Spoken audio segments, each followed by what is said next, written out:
Que a paz do Senhor Jesus continue reinando em todos os corações. Nós vamos fazer a leitura básica da nossa mensagem de uma maneira diferente. Nós vamos ouvi-la. Então, se prepare aí diante da palavra de Deus. Vamos nos manter em pé.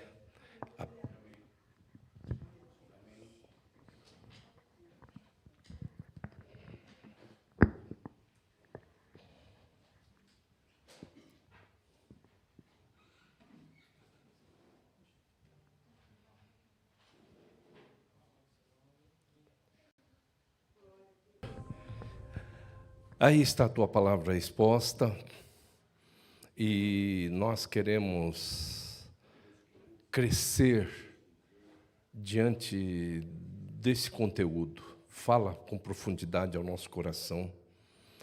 Nós que somos brasileiros, num Brasil que tem a cultura do levar vantagem em tudo, na cultura do ganha-perde, nós fomos colonizados assim, Senhor.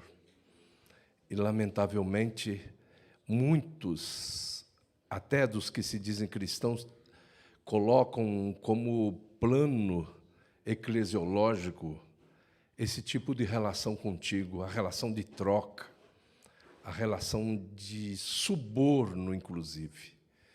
Grande Deus, ensina-nos nessa noite. Afasta de nós tudo aquilo que é irreal numa relação abençoada contigo, Senhor.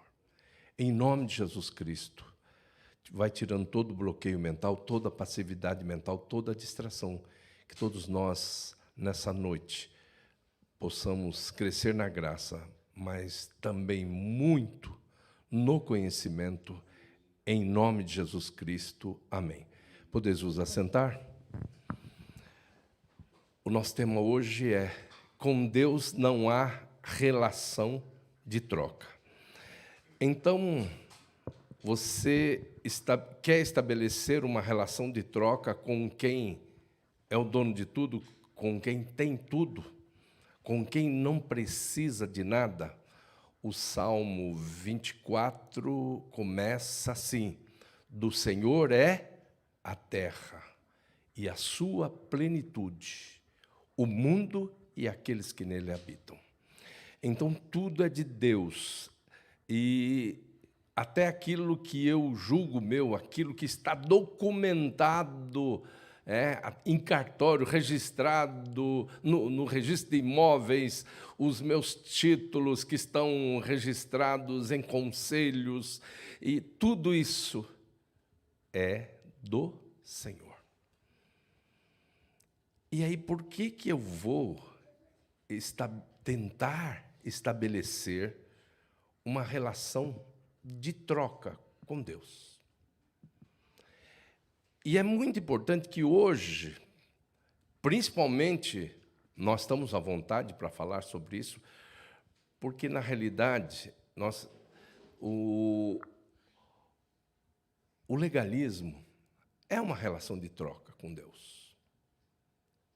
O legalismo, aquele que tem a origem, inclusive, no próprio farisaísmo, que dava muito mais valor à superfície, à superficialidade da lei, esse comportamento é um comportamento de troca. Nós vamos verificar que o amor segundo Deus, o amor da essência de Deus, é o ágape. Deus é ágape, Deus é amor. Existem 3 aspectos na essência de Deus: Deus é amor, Deus é luz, Deus é espírito. São os 3 aspectos da essência de Deus. Deus é amor. E aí você vai ver a Bíblia toda, preste bem atenção, talvez você nunca tenha parado nisso. Eu me lembro que a nossa querida irmã Agripina, ela trabalhava muito bem o de tal maneira do verso que resume toda a Bíblia, o versículo que nós podemos sim chamá-lo de verso. porque é poético. Porque Deus amou o mundo de tal maneira. O que é esse de tal maneira? Nós vamos ver que Jesus, antes dele ministrar aquela cura para Pedro, lá na praia, diante do braseiro, como dissemos várias vezes aqui, só aparecem 2 vezes a palavra braseiro no Novo Testamento. Aparece lá naquela situação, lá no pátio da casa de Caifás, onde no frio da noite todos estão se aquentando, está um clima de tensão em Jerusalém, e principalmente no meio do alto clero, e lá no pátio da casa de Caifás, diante de um braseiro, Pedro nega Jesus 3 vezes. E Jesus ficou preocupado. Jesus não desistiu dele. E, queridos e queridas, são situações como essa que nós somos testados a saber que tipo de relação nós queremos estabelecer com Deus. Que tipo de relação nós temos com Deus? São os momentos mais difíceis. Quando diz um cântico do Brado de Júbilos que a gente cantava, quando a morte entrar em teu próprio lar, tu precisas de Jesus. Então, aí a gente vai ver que tipo de relação que nós estabelecemos com Deus. Que proposta, se é uma proposta decorosa ou uma proposta indecorosa. Mas antes desse momento lá de Pedro, onde Pedro nega Jesus 3 vezes, e depois ele é curado lá na praia, diante de um braseiro, é a 2ª vez em que aparece a palavra braseiro. Diante de um braseiro, Jesus ministra a cura para Pedro. Jesus demonstra todo o seu domínio sobre tudo e sobre todos. Quando ele faz com que eles voltem a pescar no mesmo lugar onde eles não tinham conseguido nada. E eles vão lá e conseguem uma redada, que os pescadores chamam, com 153 grandes peixes. E quando eles voltam, Jesus está lá, à beira da fogueira, à beira do braseiro, e tem um peixe que ninguém nunca explicou quem é que colocou esse peixe, mas a gente sabe quem foi. Está lá sendo assado. E lá, Jesus começa a ministrar a cura para ele da seguinte maneira. Pedro, Simão, Barjonas. E aí é muito forte isso, Porque às vezes a gente fala, Pedro, tu me amas. A gente não coloca todo o conteúdo que Jesus falou lá. Então, Simão Barjonas, Simão, filho de Jonas. Você é filho de Jonas? Porque Jonas tem a relação de troca. Jonas, no judaísmo, aprendeu a trocar. Então, você que é filho de Jonas, eu lhe faço a pergunta, você andou comigo todo esse tempo? Ouviu eu dizer, amai os vossos inimigos, bendizei os que vos maldizem, e orai pelos que vos maltratam e vos perseguem. Para quê? Para que sejais filhos do vosso Pai Celestial, que faz com que o seu sol brilhe sobre maus e bons, e a sua chuva caia sobre justos e injustos. Se amardes somente os que vos amam, que galardão tereis? Não fazem os publicanos também o mesmo? E se saudar somente os que vos saúdam, que fazeis demais?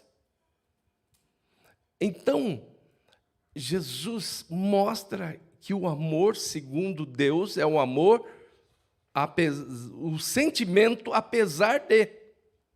Eu te amo apesar de. Mas ele pergunta para Pedro: Simão Barjonas, agapaum, ou seja, tu me amas com um sentimento apesar de, porque eu não vou te dar só momentos bons na vida, não. Vão acontecer momentos difíceis na sua vida. Eu te chamei para ser meu aluno, meu discípulo, mas imediatamente eu já comecei a chamar vocês de apóstolos. Depois disso, escolheu 12, aos quais também chamou de apóstolos. Eu estou te chamando de enviado já antecipadamente. Como tu me amas? Com que sentimento? É com o filéu, que é o amor de troca, porque ele havia mencionado lá, se amar de somente os que vos amam, o amor de amigos por amigos, esse é filéu. De onde vem a filantropia. Se você não sabia, fique sabendo. Filantropia é troca. Principalmente aquele que faz uma ação de caridade. Toda vez que você vê caridade no Novo Testamento, no original é ágape.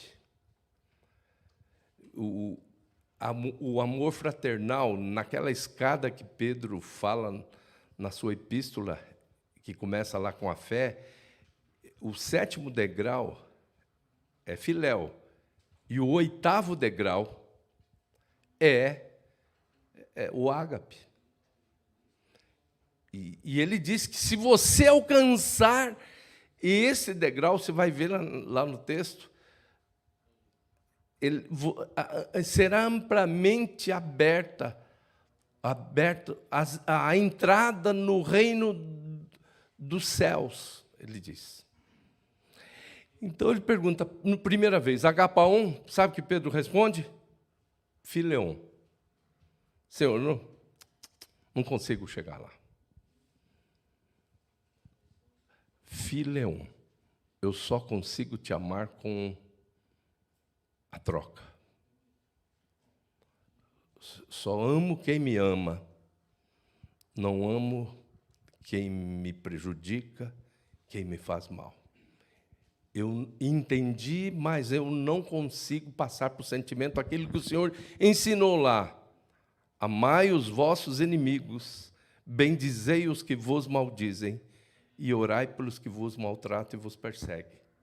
O amor mencionado em João 3,16, de tal maneira.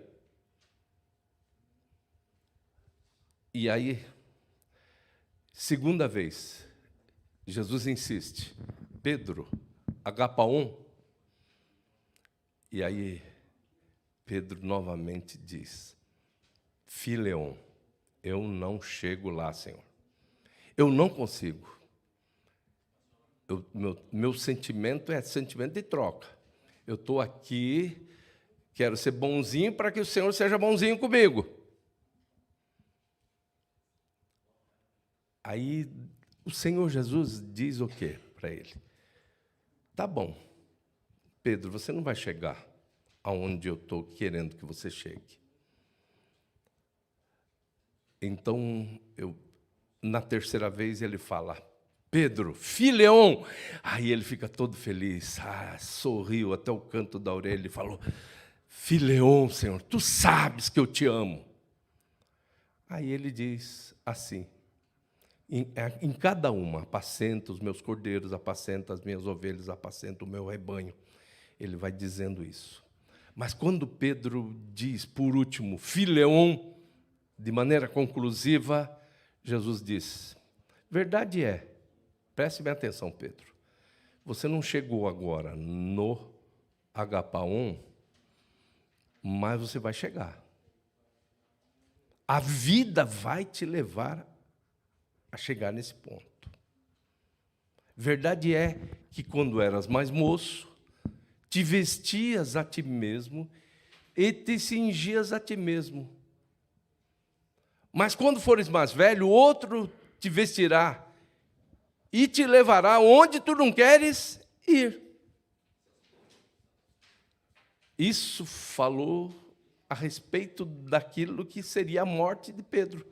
E todos os que são mais profundos na história da igreja sabem que Pedro foi crucificado de cabeça para baixo, não aceitou ser crucificado igual a Jesus Cristo. Agora, queridos, Pedro chegou antes de ter que ser trocado como velhinho. Ele chegou antes. Ele chegou quando? Ele chegou lá no Pentecostes. Porque Jesus, na sequência, Jesus soprou, chamou os discípulos e soprou sobre eles o Espírito Santo. Recebei o Espírito Santo. E além desse Espírito Santo interiorizado, esse Espírito Santo que entrou para o homem interior, depois disso, lá no Pentecostes, o Espírito Santo trabalha nesses 3 estágios. Estágio com, que é o estágio da onipresença dele, porque habita convosco. E aí ele fala, e estará em vós. Então ele recebe o sopro e ele entra dentro deles. E lá no Pentecostes, lá no cenáculo, ele recebe o 3º estágio, que é o estágio sobre. E aí ele desmancha totalmente a relação de troca com Deus. Aí ele cria uma ousadia. Deus faz com que ele se torne ousado. E mesmo correndo o risco de ser apedrejado, diante da acusação daquela multidão, que dizia que aqueles 120 estavam bêbados, ele assume a palavra e começa o grande discurso dele. E naquele dia, 3.000 almas foram agregadas. 3.000 almas passaram para o lado do bem. Agora, querido, o que isso tudo tem a ver com Jó? Muito antes, contemporâneo de Abraão. O que você tem a ver com isso? É bem possível que você está perguntando, quero ver onde o pastor vai. Quando você é provado, querido, você é provado por quê? Lá em Deuteronômio 8, você vai ler. Eu levei o meu povo para o deserto para ver o que havia no coração dele. Você pensa que provação é um negócio assim, sádico de Deus? Eu vou deixar esse cara fritar mesmo. A coisa vai ficar difícil para ele. Assim, não é. Levei o meu povo para o deserto para ver o que havia no coração dele. Lógico que Deus havia, assim, numa linguagem muito popular, e pode até ser condenada pelos mais ortodoxos aí, Deus apostou em Jó. Viste meu servo Jó? Servo íntegro, que se desvia do mal. Ele faz oração preventiva, inclusive, porque ele oferece sacrifício até antes dos filhos dele errarem. Ele é um homem íntegro.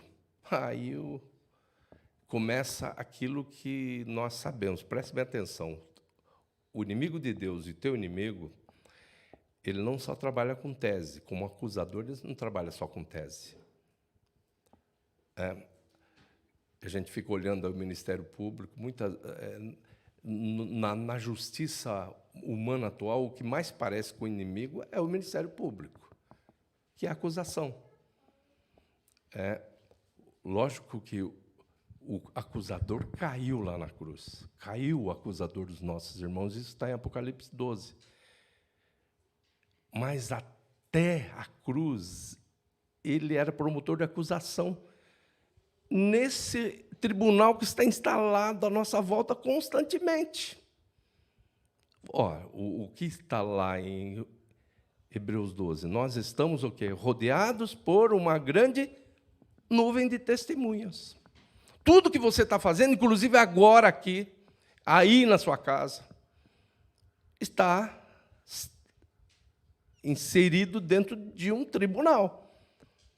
Se você não sabia, fique sabendo. E essas tão grande nuvem de testemunhas, tem as testemunhas visíveis, que são testemunhas neutras, testemunhas de acusação, testemunhas de defesa. São seres humanos. Mas você tem as testemunhas invisíveis, que você tem os divinos, que são todos amigos, são todos de defesa. O Espírito Santo não acusa, o Espírito Santo convence o homem do pecado, da justiça e do juízo. E os anjos de Deus, em número maior, o dobro dos acusadores. Você tem aí, no mínimo, 3 milhões de anjos amigos. Está tudo em volta de você.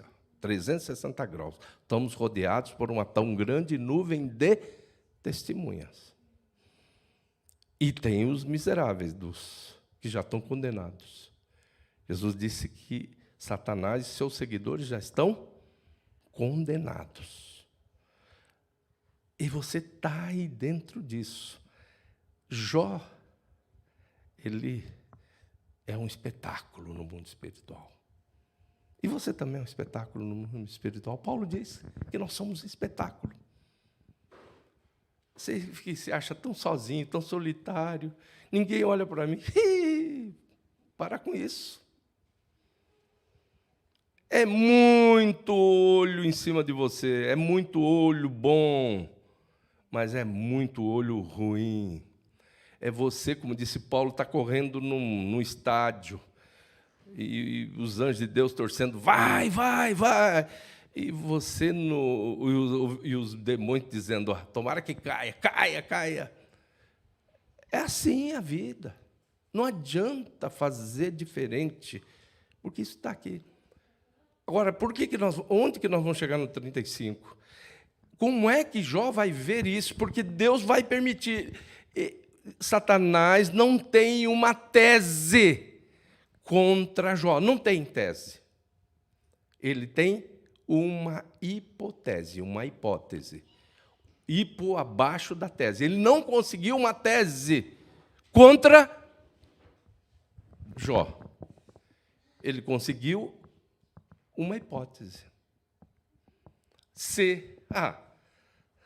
Com todos esses bens, tudo que o Senhor dá para ele, falou, tá bom, então pode tocar nos seus bens patrimoniais, seus bens materiais. E do dia para a noite o negócio começa a acontecer, estando esse ainda falando, chega outro dizendo, e é aquela historinha que muita gente brincou, né? Escravos de Jó jogavam caxangá. Vai ver o que é caxangá. Vai ver, busca a origem dessa palavra caxangá, você vai ver. É a festinha que os demônios faziam, destruindo tudo. É uma história. E daqui a pouco vem tanta história, vem tanta notícia para ele. Ele falou, acabou tudo. A fazenda de lá, a fazenda de cá, isso e aquilo, tal. Desmanchou tudo, acabou. Maravilha, não tem problema. Mas ele ainda tem uma família linda. Uma família linda. Lindíssima família. Tá bom, pode tocar na família. Aí, Satanás recebe a autorização de Deus para matar a família de Jó. E Jó fica olhando, notícia após notícia, né? A gente fala assim, né? Triste é ver os filhos sepultando seus pais, mais triste ainda é ver os pais sepultando os seus filhos. Imagine isso acontecendo. E ele firme. E aí ele vai vendo, diminuindo, só não diminuiu aquilo que poderia ter, sei lá, uma ajudazinha para ele, mas a mulher de Jó, Satanás não quis matar. Certamente ele pensou, vai ser uma aliada para atazanar a vida desse cara. Ela não morre. E fica ali ao lado dele. Mas ele ainda está com saúde. Saúde perfeita. Então, dos pés à cabeça, você pode tocar. E ele toca. E eu descobri há pouco tempo qual foi essa doença. Pênfico. Que é fogo selvagem. Quem chega perto de quem está com pênfico, o cheiro de células mortas é muito forte.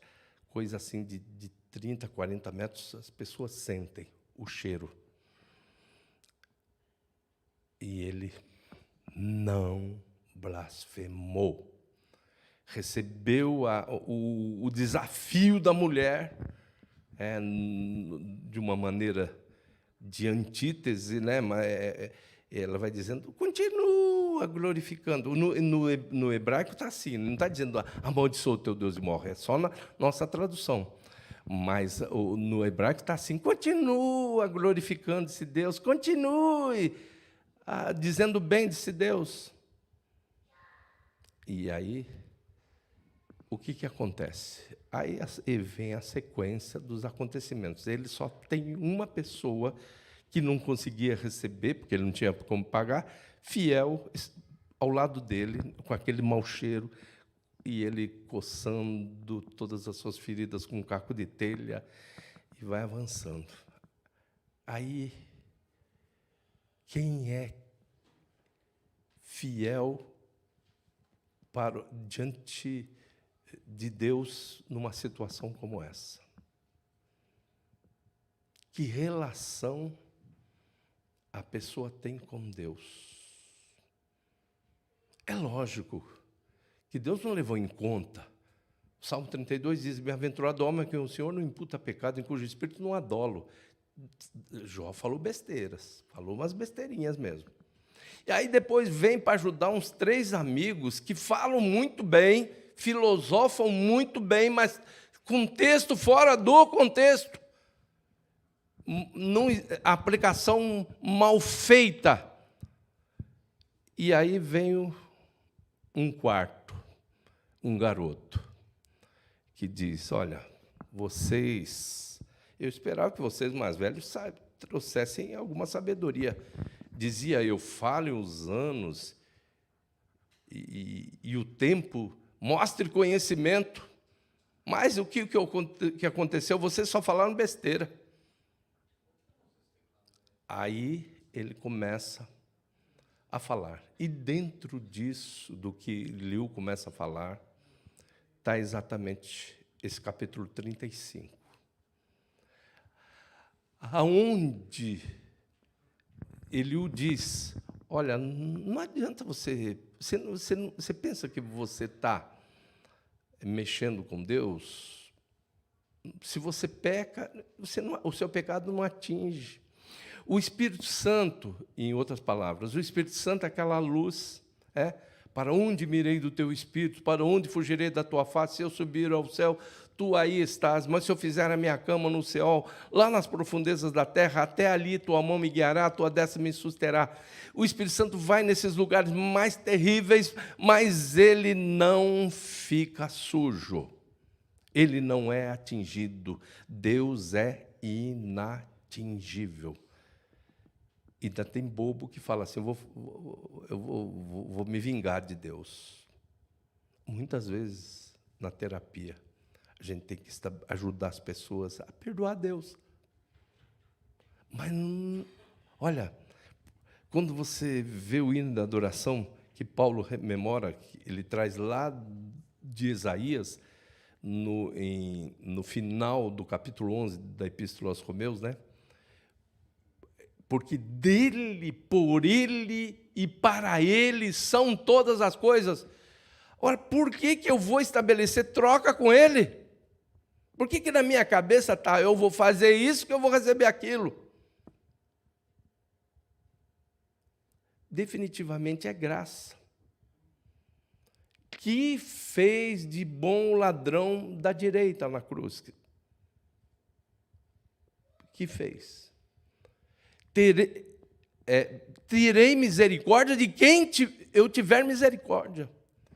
E aí a gente começa a ver essa besteira que está instalada nesse tempo no mundo teológico, que é a questão arminianismo versus calvinismo, né? Livre-arbítrio versus predestinação. Terei misericórdia de quem eu tiver misericórdia.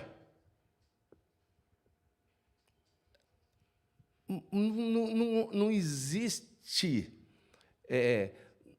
ninguém que possa dizer para Deus, ou nenhuma lei que possa dizer, faça isso ou faça aquilo. Sabe por quê? É isso exatamente que Eliú está dizendo para ele. Não entra nessa. Não entra nessa. A gente sabe que até o último instante a pessoa vai ter os seus problemas, mas é a pessoa que vai ter o seu problema, né? Guarda o que tens para que ninguém tome a tua coroa. Mas a graça de Deus é a graça que sai de dentro desse sentimento de apesar de. O ágape é apesar de. Eu te amo apesar de. E é difícil você colocar isso na cabeça de um brasileiro. Um brasileiro que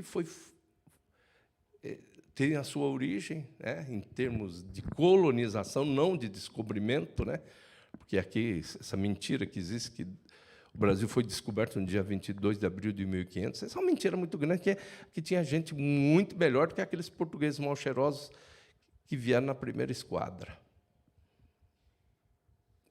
Quantas nações indígenas existem ainda hoje? Tem 100 nações indígenas que precisam ser alcançadas, como a igreja autóctone. A minha sobrinha trabalha numa missão que recebe o subsídio do governo para ajudar a chegada de médicos, dentistas, terapeutas. Então, a missão é Tajá, não sei se é Tajapuru, mas ela está sediada em Dourados. E ela é coordenada pela Presbiteriana Independente e Presbiteriana do Brasil. Mas, queridos, tinha muita gente aqui, não foi descoberto. E aí chega esse pessoal que começa com a malandragem, colocar na mente, na cosmovisão do brasileiro, essa relação de troca. E é assim, você tem 3 tipos de transações. E ele colocou a ganha-perde. Levar vantagem em tudo. Você já viu, já parou para analisar o que é a teologia da prosperidade? É uma proposta de ganha-perde. Eu ganho e Deus se vire lá para atender o que Ele prometeu. O que é a confissão positiva? Aí você tem um perde-ganha, um ganha-perde, e tem um ganha-ganha. E, lamentavelmente, entre as pessoas mais desinteligentes, tem o perde-perde. São os 4 tipos de transações, de propostas relacionais. Agora, Deus não entra nesse raciocínio. Terei misericórdia de quem eu tiver misericórdia. Acabou. Simples assim. Agora,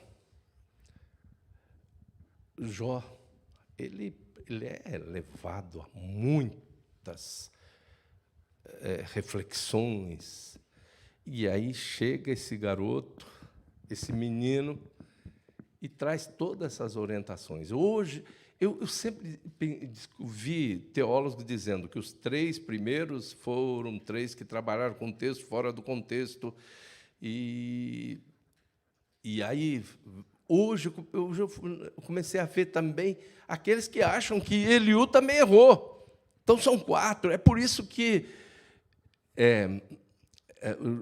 no momento final, no momento que antecede as bênçãos, o que ele faz? Qual a providência de Jó? Quando Jó orava pelos seus amigos.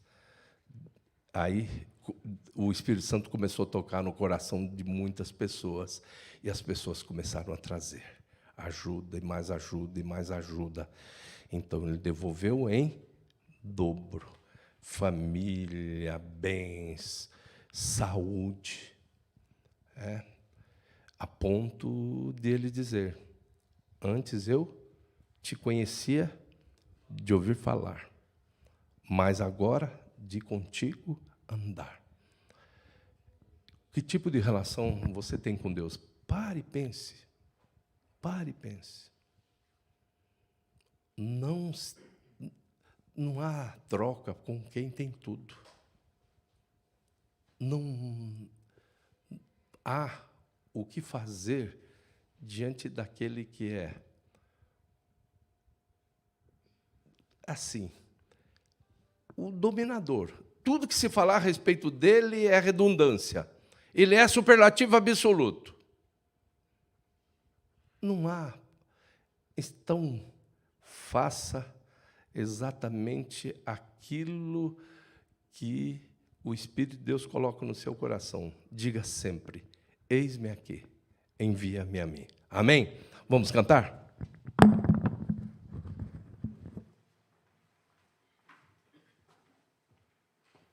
Vamos ficar de pé?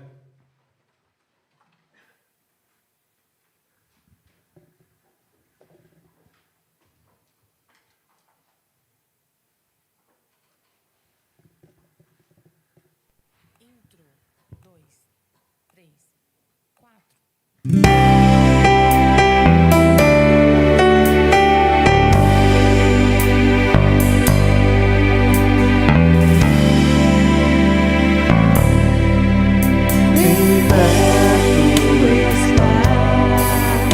Jesus, o Senhor, daqueles que o invocam em verdade,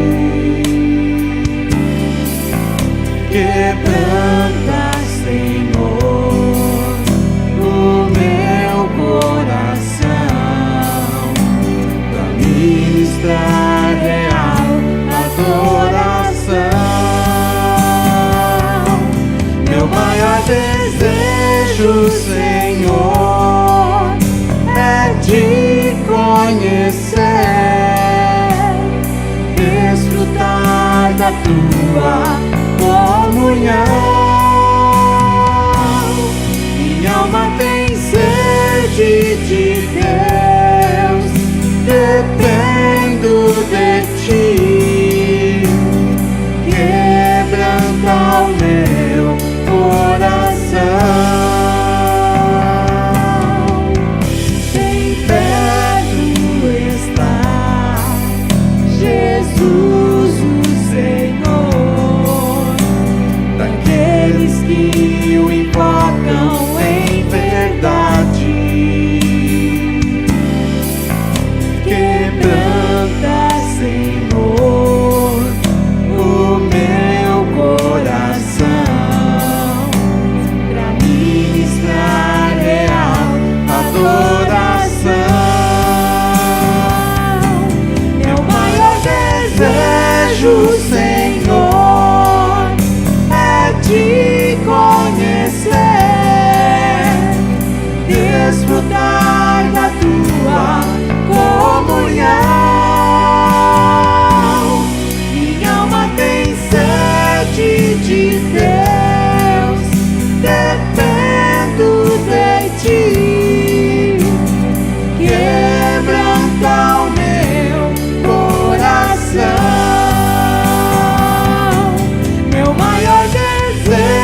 da tua comunhão.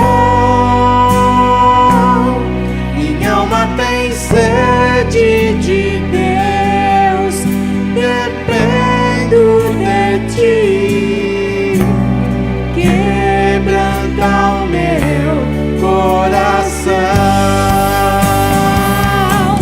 Meu maior desejo, Senhor, é te conhecer, desfrutar da tua comunhão. Minha alma tem sede de Deus, dependo de ti. Quebranta o meu coração. Quebranta o meu coração. Quebranta o meu coração. Que darei eu ao Senhor por todos os benefícios que me tem feito? Tomarei o cálice da salvação.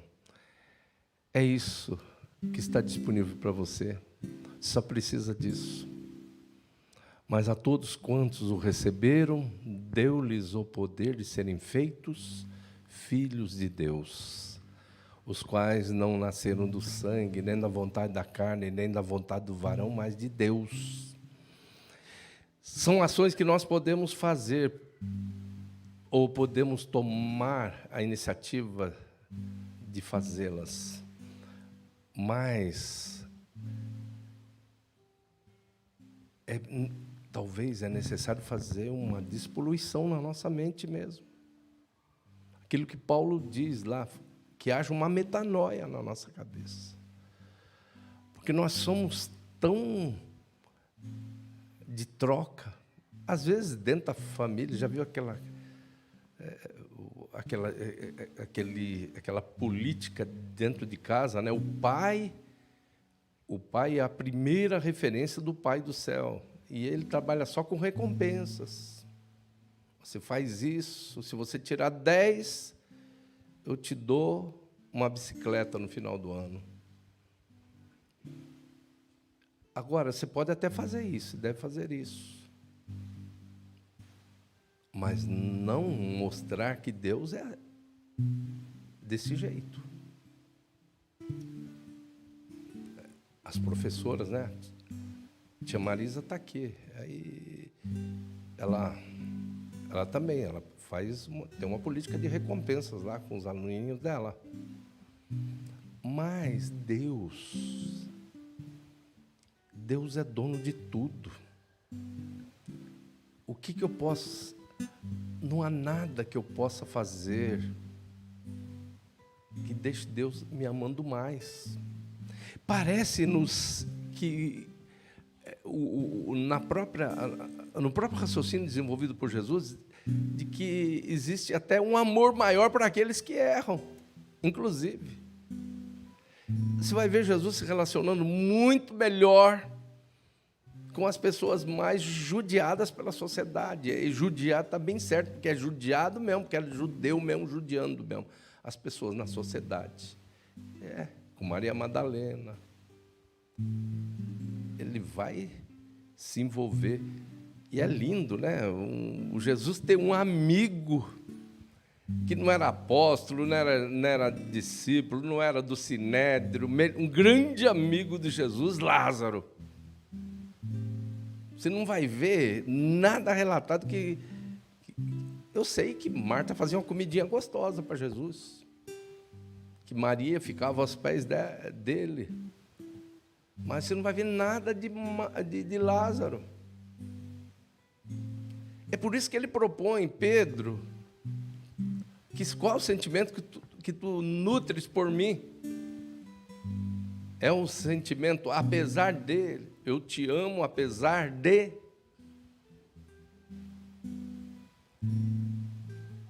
Então, que nós nessa noite saiamos desse culto com essa proposta: eu te amo. Eu te amo, Senhor. Eu continuarei te amando. Não importam as circunstâncias, né? As pessoas, às vezes, precisam passar por momentos difíceis para entrarem, como aconteceu com o pessoal do Titanic, né? Mais perto quero estar, meu Deus, de ti, ainda que seja a dor que me una a ti. Peça a Deus que trabalhe no seu coração, ore aí com a sua mão sobre o seu coração, embora o sentimento, a sede dos sentimentos não esteja aí nesse coração bomba, sanguínea, não. O sentimento está, a sede nesse homem interior. Trabalhe, que Deus trabalhe. Coloque a sua mão sobre o coração e peça a Deus para trabalhar com profundidade no seu sentimento, na sua área sentimental. Amar a Deus sobre todas as coisas e ao próximo como a ti mesmo. Senhor, eis-nos aqui. A tua palavra foi buscar lá, naquele momento conclusivo da provação de Jó. O que foi lindo é que Jó passou na prova e ele é citado na galeria dos heróis da fé como um homem paciente, como um homem justo, como um homem íntegro. Ele até proferiu algumas palavras desconexas, mas a tua palavra diz no Salmo 32, bem-aventurado o homem a quem o Senhor não imputa pecado, em cujo espírito não há dolo, não há má fé. E ele se enquadrou muito bem em Jó, é uma referência maravilhosa para nós, inclusive. Senhor, olha para nós, queremos ter uma relação contigo, totalmente sem interesses. Olha para nós, meu Deus. Olha para nós, olha para o nosso coração, que saibamos amar os nossos inimigos, que saibamos cumprimentar aqueles que são realmente antagônicos à nossa maneira de ver as coisas. Em nome de Jesus Cristo, trabalha no nosso coração, que nós possamos, assim como Pedro, num curtíssimo espaço de tempo, sair do filéu para o ágape. Nós, brasileiros, principalmente nós brasileiros, Senhor, que o Senhor tire de nós essa levar vantagem em tudo. Tira, Senhor, em nome de Jesus Cristo. Trabalha na nossa vida. Nós oramos em nome de Jesus Cristo e para a glória do Senhor dizemos amém. Graças a Deus. Bendito seja o nome do Senhor. O pastor Odilon